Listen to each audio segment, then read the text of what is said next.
Olá pessoal, esse é o canal Understandable Simplification. Meu nome é Rafael Basílio. Se você gostar desse vídeo, deixe um like, compartilhe e se inscreva no canal. Vamos lá pessoal!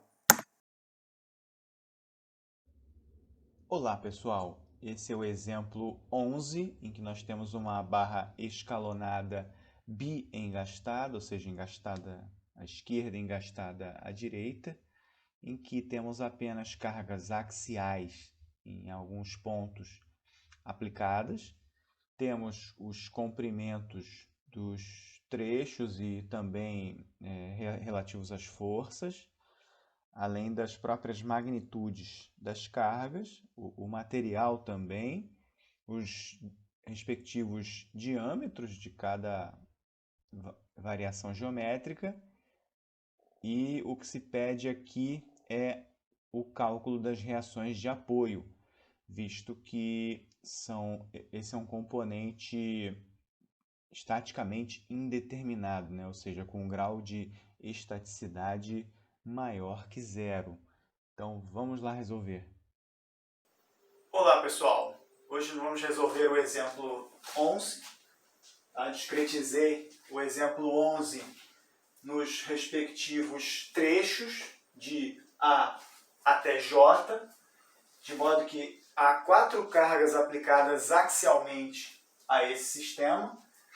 Os diâmetros respectivos das seções transversais são de D1 até D5, no sentido contrário ao de denominação das letras. E estamos aqui diante de um sistema hiperestático, ou seja, de grau de estaticidade maior que zero, de modo que somente as equações de equilíbrio já não são mais suficientes para a resolução desse problema. Então vamos precisar de uma equação de compatibilidade também, visto que temos um grau de indeterminação estática 1, então precisamos de pelo menos mais uma equação de modo a resolver esse sistema. Bom, o fato é que o procedimento inicial é o mesmo adotado para quando a gente tem uma barra, por exemplo, isostática, ou seja, vamos calcular os deslocamentos virtuais, trecho a trecho, e ao final colocaremos a equação de compatibilidade de modo a resolver para aquela incógnita que ainda persiste. Então vamos colocar aqui da seguinte maneira. Então vamos separando aqui, nós temos então o trecho JI.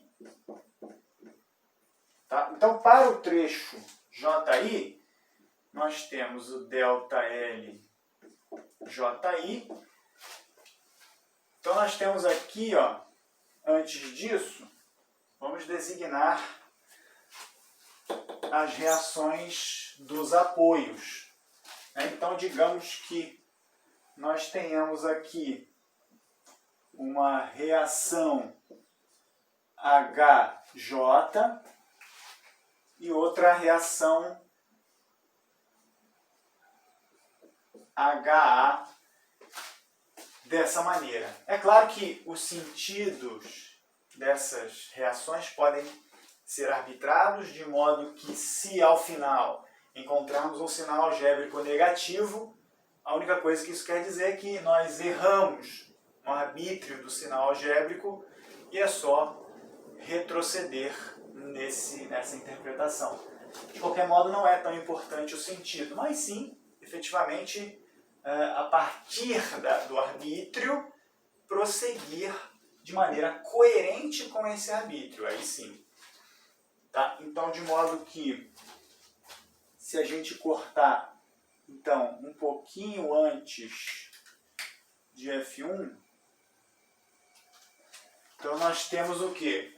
Uma compressão HJ. Então temos aqui, menos HJ vezes LJI, depois a gente tem que olhar lá quanto vale, sobre o material e a área da seção transversal desse trecho. Então, π 4 vezes D1 ao quadrado. Isso vai fornecer, então, delta LJI vai ser menos 1,880 vezes 10 a menos 8 HJ. Então, esse é o primeiro trecho. O segundo trecho, então, trecho IH, nós temos o seguinte, delta L IH vai ser menos HJ mais F1. Ou seja, F1 está no sentido contrário a HJ, no sentido de tracionar e não de comprimir. Vezes o comprimento L e H, material π D1, 2, quadrado aqui, sobre 4. Isso aqui vai fornecer um delta L e H de menos 0,887 HJ mais 394,600 vezes 10 a menos 8. Então esse aqui é o segundo trecho, claro, ainda tudo em função de HJ. Ao final teremos a equação de compatibilidade e aí sim eliminaremos essa incógnita. Já o trecho, deixa eu fazer aqui com azul. O trecho HG é o seguinte.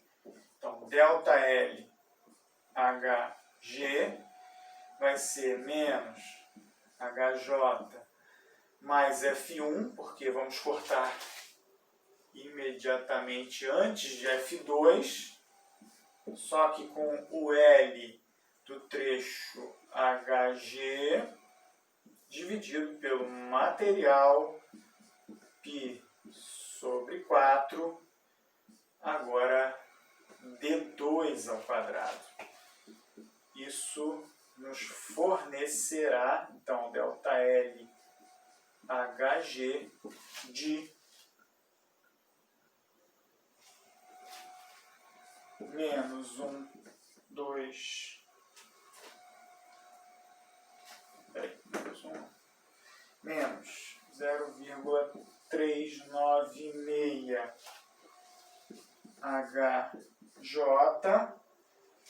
mais 178,179, isso tudo vezes 10 a menos 8. Estou colocando tudo em função de 10 a menos 8 para, ao final, ter a vida facilitada. Então agora temos o trecho.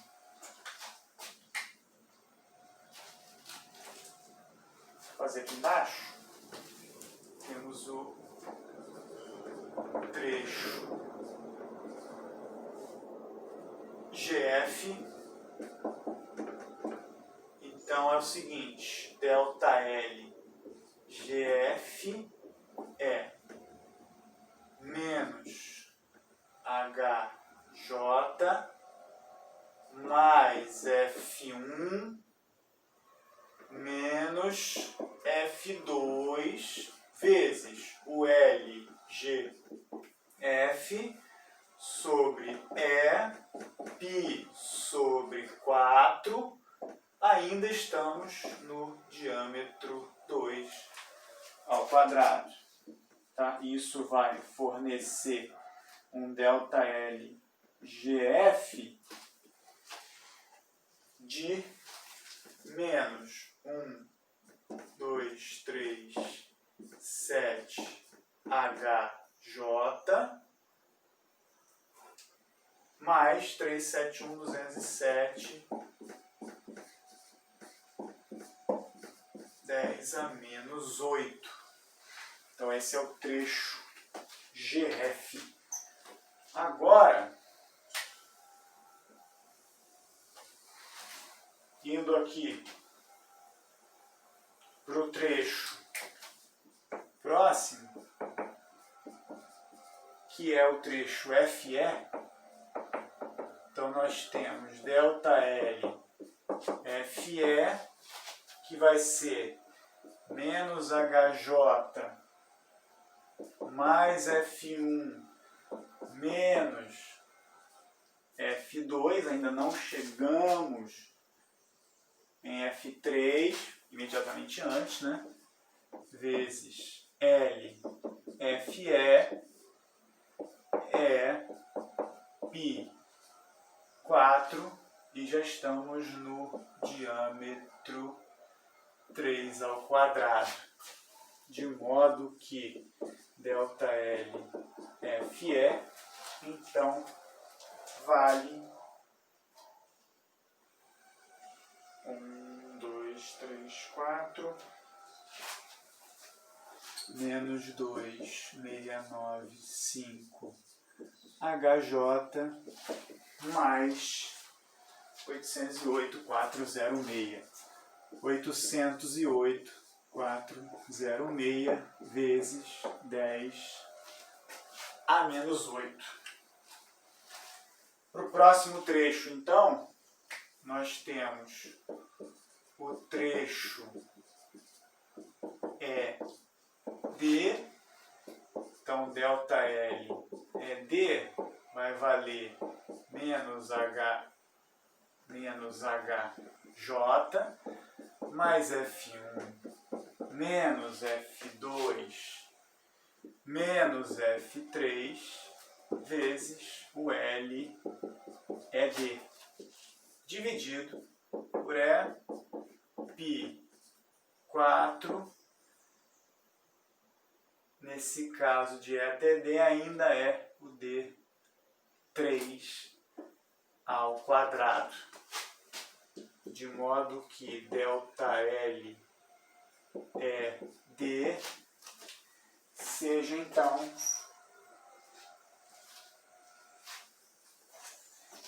menos 2,695 HJ mais 606,305 vezes 10 a menos 8. Então a gente tem agora o trecho DC, em que ΔL DC vale menos HJ mais F1 menos F2 menos F3, né, de D até C. Então, está muito longe, imediatamente antes de F4, né, vezes L DC pi 4 vezes, só que agora D4 ao quadrado. Isso fornece um ΔL DC de 0,749 HJ mais 168,418. Depois confiram esses cálculos para saber se está realmente tudo ok. Mas a princípio são esses os valores. Aí a gente tem depois o trecho CB. Então, ΔL CB será menos HJ mais F1 menos F2 menos F3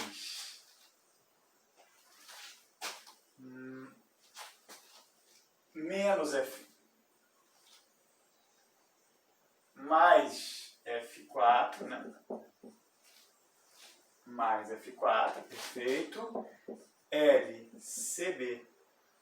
Isso tudo dividido por E, π4, D4 ainda, ao quadrado. De modo que a gente tem, então, ΔLCB de menos 0,150 HJ mais 41,169. 41,169. Isso tudo vezes 10 a menos 8. Já para o trecho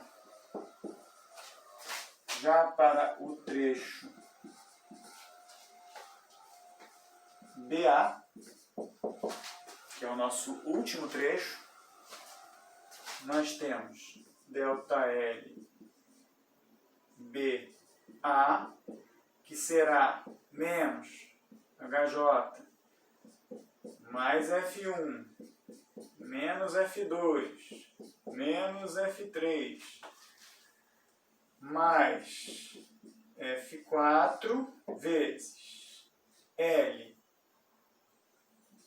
BA dividido por E π4, nesse caso agora diâmetro 5 ao quadrado, fornecendo assim um ΔL BA de menos 12,126, então menos 12,126 HJ mais 3334675. 3334675. Deixa eu fazer melhor aqui. 675, isso vezes 10 a menos 8. Tá? Então aqui a gente tem todos os trechos, só que ainda em função de HJ. A gente precisa então do que a gente chama de equação de compatibilidade, de modo a, com o equilíbrio e com essa outra equação de compatibilidade, a gente resolver esse sistema.